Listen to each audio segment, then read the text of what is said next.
আসসালামু আলাইকুম। বিসমিল্লাহির রহমানির রহিম। আমি বাংলাদেশ পুলিশের একজন কর্মকর্তা এসআই মাসুদ রানা। আমি আপনাদের কাছে কিছু তথ্য তুলে ধরতে চাই, যেটা বাংলাদেশের মানুষ অনেক দিন ধরেই জানে না, বা তারা এ প্রশ্নের উত্তর খুঁজছে অনেক বছর ধরে, কিন্তু কোনো উত্তর খুঁজে পায়নি। আজকে যাকে সেনাবাহিনী থেকে অব্যাহতি দেওয়া হলো, মেজর জেনারেল জিয়াউল হাসান, যিনি এনটিএমসির প্রধান ছিলেন এবং তিনি র্যাবের অতিরিক্ত পরিচালক ছিলেন। অতিরিক্ত পরিচালক অপারেশন। তিনি মেজর থাকতেই র্যাবে ছিলেন এবং বাংলাদেশে যত গুম খুন হয়েছে, বিএনপি সহ অন্যান্য যারা অ্যাক্টিভিস্ট, সেই গুম খুনের সাথে জড়িত এই জিয়াউল হাসান। অনেক নেতাদেরকেই র্যাবের কালো গাড়িতে করে সিভিলে ধরে আনা হতো, এনে র্যাব ওয়ানের গোপন আস্তানায় তাদেরকে আটক রাখা হতো। এরপর তাদেরকে সময় মতো অজ্ঞাত স্থানে নিয়ে তাদেরকে হত্যা করা হতো এবং অজ্ঞাত স্থানেই তাদের লাশ হয়তো নদীতে ডুবিয়ে দেওয়া হতো, নয়তো তাদেরকে দাফন করা হতো, নয়তো অ্যাসিডের মাধ্যমে তাদের লাশকে গলিয়ে দেওয়া হতো। আমি 2014 অক্টোবর থেকে 2017 ডিসেম্বর পর্যন্ত র্যাব সদর দপ্তরে কর্মরত ছিলাম। তখন র্যাবের ডিজি ছিলেন বেনজির, যিনি আজকে দেশের হাজার হাজার কোটি টাকা চুরি করে, পুলিশের হাজার হাজার কোটি টাকা চুরি করে পালিয়ে গেছেন বিদেশে। তো আমি দেখেছি অনেক মানুষকে কিভাবে অন্যায়ভাবে গ্রেফতার করে নিয়ে গুম করে রাখা হতো। আমি রিসেপশনে ডিউটি করতাম। গুম হয়ে যাওয়া মানুষের স্বজনেরা আমার কাছে আসতো, কিন্তু আমাদেরকে কঠোর নজরদারিতে রাখা হতো। সিসি ক্যামেরার আওতায় ছিলাম, তাদের সাথে আমরা ওভাবে কথা বলতে পারতাম না। তাদেরকে কোনো তথ্য দেওয়া নিষেধ ছিল আমাদের জন্য। কিন্তু তাদের স্বজনরা আসলে এসে যখন এখানে কান্না করতো, আমি নিজেকে ধরে রাখতে পারিনি। আমি অনেকের স্বজনকেই তাদের স্বজনের, গুম হয়ে যাওয়া স্বজনের পরিণতির কথা জানিয়ে দিতাম। বিশেষ করে যাদেরকে মেরে ফেলা হতো, খুন করা হতো, তাদেরকে আমি খারাপ সংবাদটা দিতাম না। কিন্তু যাদেরকে বন্দি করে রাখা হতো, যেমন বিএনপি নেতা সালাউদ্দিন আহমেদকে যখন অ্যারেস্ট করে আনা হলো, তিনি অ্যারেস্ট করার সময় ধস্তাধস্তিতে মাথায় আঘাত পেয়েছিলেন। তাকে র্যাব ওয়ানের গোপন কক্ষে আটক করে রাখা হয়েছিল দীর্ঘদিন। এরপর তাকে এক সময় ভারতে পাচার করে দিয়ে আসা হয়। তাকে অজ্ঞাত কারণে হত্যা করা হয়নি। তার ফ্যামিলি এসেছিল, তার স্ত্রী হাসিনা আহমেদ, তার ভাই গিয়াসউদ্দিন আহমেদ। ওনারা আমার কাছে বেশ কয়েকবার এসেছেন। আমি কয়েকদিন ওনাদের এই উদ্বেগ, উৎকণ্ঠা, আমার সামনে বসে কান্নাকাটি দেখে আমি থাকতে পারিনি। আমি ওনাদেরকে কৌশলে আমার ফোন নাম্বার দিয়ে আমি ওনাদের সাথে দেখা করে ওনাদেরকে জানিয়ে দিই যে সালাউদ্দিন সাহেবকে হত্যা করা হয়নি, উনি জীবিত আছেন এবং ওনাকে হত্যা করার সিদ্ধান্ত নেওয়া হয়নি। এই সিদ্ধান্তগুলো যিনি নিতেন তিনি হচ্ছেন বর্তমানে মেজর জেনারেল জিয়াউল হাসান, যাকে আজকে অব্যাহতি দেওয়া হয়েছে। শুধু অব্যাহতি যদি দেয়া হয়, তাকে যদি বিচারের মুখোমুখি করা না হয়, তাহলে এই আন্দোলনের, এই স্বাধীনতার কোনো মূল্য থাকবে না।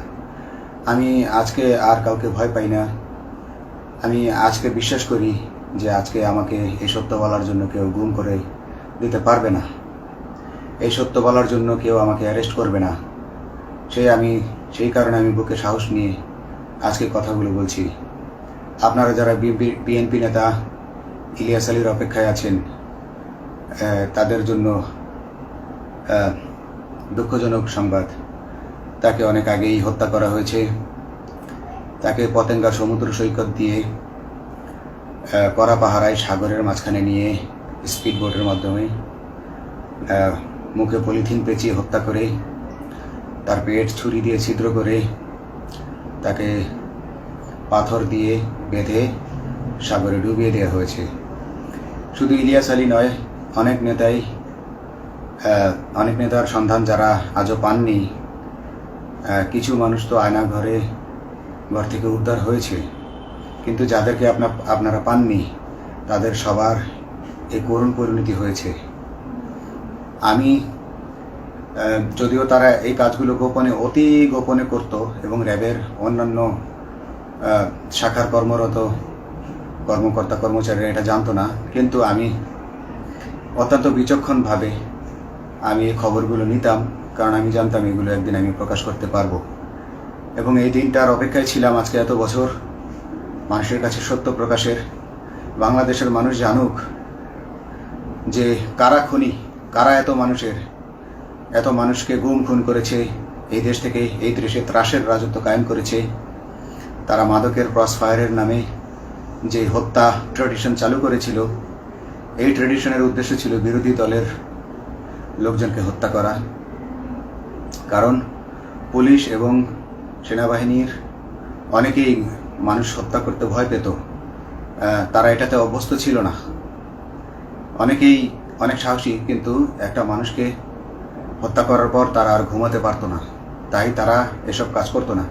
কিন্তু খুনে হাসিনা কিছু মানুষকে এভাবে হত্যা করতে করতে পুরস্কৃত করার মাধ্যমে হত্যা করতে অভ্যস্ত করে ফেলে। তারাই এই গ্রেফতারকৃত এই গুমকৃত মানুষদেরকে গুলি করে হত্যা করত। এবং তারা এতটাই নিষ্ঠুর যে তারা এক একজন কয়েক শত করে হত্যা করেছে। এবং এই মানুষগুলোর সংখ্যা বেশি নয়, কারণ সবাই লাশ দেখতে পারে না। একটা মানুষকে খুন করার পর লাশের যে ছটফটানি এবং মাথায় গুলি করার পর মাথার যে বিকৃত অবস্থা, এই জিনিসগুলো আমাদের অনেকেই আমরা সহ্য করতে পারি না। তাই আমাদের মধ্য থেকে কিছু হায়নাকে বেছে নিয়ে তারা একটা টিম গঠন করে, তাদেরকে র্যাব সদর দপ্তরে বেনজির আহমেদ প্রতি মাসে পুরস্কার দিতে ডাকতেন। এবং প্রত্যেকটা র্যাবের বিভিন্ন শাখায় এরকম দু একজন রাক্ষস ছিল যারা মানুষকে শ্যুট করত, গুলি করত, হত্যা করত এবং গুম করত। তারা এখনো আছে। তাদেরকে আমি নতুন সরকারের কাছে দাবি জানাবো, তাদেরকে বের করতে হবে, তাদেরকে বিচারের আওতায় আনতে হবে। না হলে এত শহীদের বিনিময়ে যে ফ্যাসিবাদ থেকে, যে স্বৈর শাসন, যে খুনি হাসিনার হাত থেকে আমরা মুক্তি পেয়েছি, সে মুক্তির প্রকৃত মূল্য আমরা পাবো না, প্রকৃত স্বাদ আমরা পাবো না। এই খুনিদেরকে বের করতে হবে, এই খুনিদেরকে বের করে আইনের আওতায় আনতে হবে।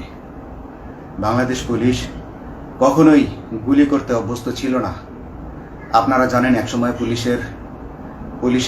যে গুলি করতো না, এটা নিয়ে অনেক ব্যঙ্গচিত্র ছাপা হতো পত্রিকাগুলোতে, যে গুলি না করতে গুলি খেলনার বন্দুকে পরিণত হয়েছে।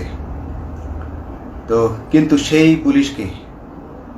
নিরীহ পুলিশকে রক্তপিপাসু হিসেবে শেখ হাসিনা তৈরি করেছে। তবে সবাই নয়, কিছু কিছু মানুষ আপনারা দেখেছেন, এবং এই আন্দোলনের ভিডিও ফুটেজ দেখলেও দেখবেন যে কয়েক শত পুলিশের মধ্যে কেবলমাত্র কয়েকজনই জনতার দিকে গুলি ছুড়ছে। তো আপনারা ঢালাওভাবে পুলিশকে আপনাদের আক্রমণের নিশানা বানাবেন না। নতুন সরকার অবশ্যই এর বিচার করবে। আমি আশাবাদী নতুন সরকারের কাছে। তারা যদি আমার কাছে কোনো তথ্য চায়, আমি তথ্য দেব ইনশাল্লাহ। এবং এই খুনিদেরকে, এই রাক্ষসদেরকে বের করতে হবে। প্রতিটি গুমের, প্রতিটি হত্যার সুষ্ঠু তদন্ত করলে এগুলো বের হয়ে আসবে বলে আমি আশা করি। এবং আমি চাই এরা ধরা পড়ুক, এদের বিচার হোক, না হলে এরা যুগে যুগে এই রাক্ষস যুগে যুগে রয়ে যাবে, আমাদের মাঝেই তারা লুকিয়ে থাকবে এবং যুগে যুগেই তারা মানুষের রক্ত পান করেই যাবে।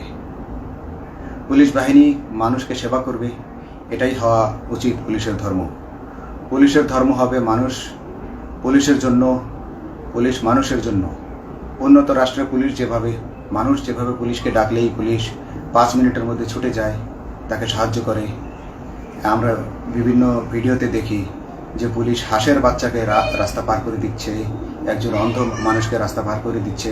বাংলাদেশের পুলিশ এমনটাই করতে চায়, আমরা এমনটাই করতে চাই, কিন্তু সেই পরিস্থিতিতে আমাদেরকে রাখা হয়নি। আমাদেরকে রাখা হয়েছে দৌড়ের উপর, আমাদেরকে রাখা হয়েছে বিভিন্ন অন্যায় কাজের উপর, বিভিন্ন অন্যায় আদেশের উপর। কেউ যারা মেনেছে তারা ভালো ভালো জায়গায় পোস্টিং নিয়ে থেকেছে, যারা মানেনি তাদেরকে খারাপ জায়গায় পোস্টিং দেওয়া হয়েছে, কারো চাকরি হয়ে হারিয়েছে, কাউকে সাসপেন্ড করে রাখা হয়েছে। আমি নিজেও একজন এমন বৈষম্যের শিকার, অন্যায় মিথ্যা মামলার শিকার হয়ে আমি নিজেও বর্তমানে সাসপেনশন অবস্থায় আছি এবং এই সাসপেনশন অবস্থায় থেকে আমি আল্লাহর কাছে শুকরিয়া জানাই, কারণ এই সাসপেনশন থাকার কারণে আমি ছাত্র জনতার আন্দোলনের সাথে সংযুক্ত হতে পেরেছি। আমি সবসময় আল্লাহর কাছে দোয়া করেছি যে আল্লাহ, তুমি আমাকে মুজাহিদ হিসেবে কবুল করো, আমাকে জিহাদ করার তৌফিক দান করো এবং আমাকে শহীদী মৃত্যু দান করো। এবং আল্লাহ আমার দোয়া কবুল করেছেন। আমি ছাত্র জনতার সাথে এই জিহাদে অংশগ্রহণ করেছি, ছাত্র জনতা সফল হয়েছে। আমি গর্বিত আমি এই আন্দোলনে একজন পুলিশ অফিসার হয়েও আমি অংশগ্রহণ করতে পেরেছি। তো যাই হোক, আমি চাইব যে বাংলাদেশ পুলিশের, র্যাবের যে সকল কর্মকর্তা অগণিত মানুষের গুম খুনের সাথে জড়িত ছিল তাদেরকে ধরা হোক, তাদেরকে আইনের আওতায় আনা হোক। আমাদের মতো অনেক অফিসার আছি যারা এসব কুকর্মের সাক্ষী, আমরা সাক্ষ্য দেব। আমরা এখন আর ভয় পাই না। আমরা আসলে যে ভয় পেয়েছি তা নয়, আমাদের বাহিনীতে টিকে থাকাটা জরুরি ছিল। জনগণের স্বার্থেই আমাদের বাহিনীতে থাকা জরুরি ছিল, কারণ আমরা যদি বাহিনী থেকে আউট হয়ে যেতাম তাহলে এসব তথ্য আমরা জানতে পারতাম না এবং জনতার কাছে পৌঁছাতে পারতাম না। জনতার কথা বলতে হলে, জনতার সাথে থাকতে হলে আমি পজিশনেও থাকতে হবে। এই জন্য অনেক কিছুই প্রকাশ করিনি, কারণ আপনারা ভালো মতোই জানেন যে অনেক সেনাবাহিনীর মেজরকেও গুম করে দেওয়া হয়েছে যারা মুখ খুলেছে। আমি তো একজন সামান্য সাব ইন্সপেক্টর, আমাকে গুম করে দেওয়া তাদের 1 সেকেন্ডের ব্যাপার ছিল। তো আমি এখন বিশ্বাস করি যে এখন সেই দিন, সেই কালো মেঘ সরে গেছে আকাশ থেকে, আকাশ মুক্ত হয়েছে, এই দেশ জালিমের শাসন থেকে মুক্ত হয়েছে। আল্লাহ তাআলা আমাদের উপর রহমত বর্ষণ করেছে। অগণিত মুসলিমের দোয়া আল্লাহ তাআলা কবুল করেছেন, অগণিত 18 কোটি মানুষের দোয়া আল্লাহ কবুল করেছেন। নইলে এইভাবে হঠাৎ করে 15 দিনের মধ্যে 15 বছর ধরে গড়ে ওঠা রাক্ষসের পতন ঘটা আল্লাহর রহমত ছাড়া এটা কখনোই সম্ভব হতো না। আমি আল্লাহর উপর ভরসা রেখে বলছি, আপনারা নতুন প্রশাসনকে ঢেলে সাজান, পুলিশ বাহিনীকে ঢেলে সাজান। এই সিস্টেমের মধ্যেই, পুলিশের এই সিস্টেমের মধ্যেই গণ্ডগোল আছে, নিয়োগের মধ্যে গণ্ডগোল আছে। আপনারা এই সিস্টেমগুলো পরিবর্তন করুন, আপনারা এই সিস্টেম পরিবর্তনে সাহায্য করুন এবং পুলিশ ডিপার্টমেন্টে যত ডিপার্টমেন্টাল পরীক্ষা আছে এগুলো তুলে দেন। এই ডিপার্টমেন্টাল পরীক্ষাগুলোর মাধ্যমে আমাদের ঊর্ধ্বতনরা আমাদের গলা সবসময় চিপে ধরে রাখে, ঠিক আছে? সেজন্য আমরা তাদের কাছে সবসময় আটকা থাকি। এই জন্য আমরা অনেক কিছু বলতে পারি না, অন্যায়ের প্রতিবাদ করতে পারি না। তো এই সিস্টেম পরিবর্তন জরুরি। ডিপার্টমেন্টে কোনো পরীক্ষা থাকা যাবে না। কনস্টেবল হতে যারা একটা নির্দিষ্ট সময় পর তার বিভিন্ন কোর্স করানোর মাধ্যমে তার প্রমোশন হতে হবে। সাব ইন্সপেক্টরে ভর্তি হয়ে 5 বছর পর ইন্সপেক্টর হিসেবে পদোন্নতি পাবে, তার 5 বছর পর সহকারী পুলিশ সুপার হিসেবে পদোন্নতি পাবে। এভাবে আইন পরিবর্তন করতে হবে। তাদেরকে দক্ষ করে গড়ে তোলার জন্য বিশেষ কোর্সের আয়োজন করতে হবে এবং সৎভাবে বাঁচার জন্য সঠিক বেতন কাঠামো এবং ভালো কাজের জন্য পুরস্কার এর ব্যবস্থা করতে হবে। বিভিন্ন যে চোরাই মাল মাদক উদ্ধারের জন্য সেক্ষেত্রেও বিশেষ পুরস্কারের ব্যবস্থা থাকতে হবে এবং বাসস্থান এবং যানবাহন, পুলিশের যেই ব্যয়টা হয় সেটা হচ্ছে বাসস্থান এবং যানবাহন। পুলিশ আমরা নিজের বেতনের টাকা দিয়ে মোটরসাইকেল কিনে চাকরি করতে হয়, এই বিষয়টা যেন না করতে হয় এবং সরকারি বাসস্থান যদি আমাদেরকে দেয়া হয় তবে আমরা বেতনের টাকা দিয়ে আমরা মানুষকে সেবা দিতে পারবো, সৎভাবে চলতে পারবো এবং দেশের মানুষকে সন্তুষ্ট করতে পারবো ইনশাল্লাহ। তো আমি আপনাদেরকে প্রথমে যেই তথ্যগুলো দিয়েছি গুম খুনের বিষয়ে, আপনারা এই তথ্যগুলো অনুসন্ধান করুন, অনুসন্ধানে টিম গঠন করুন।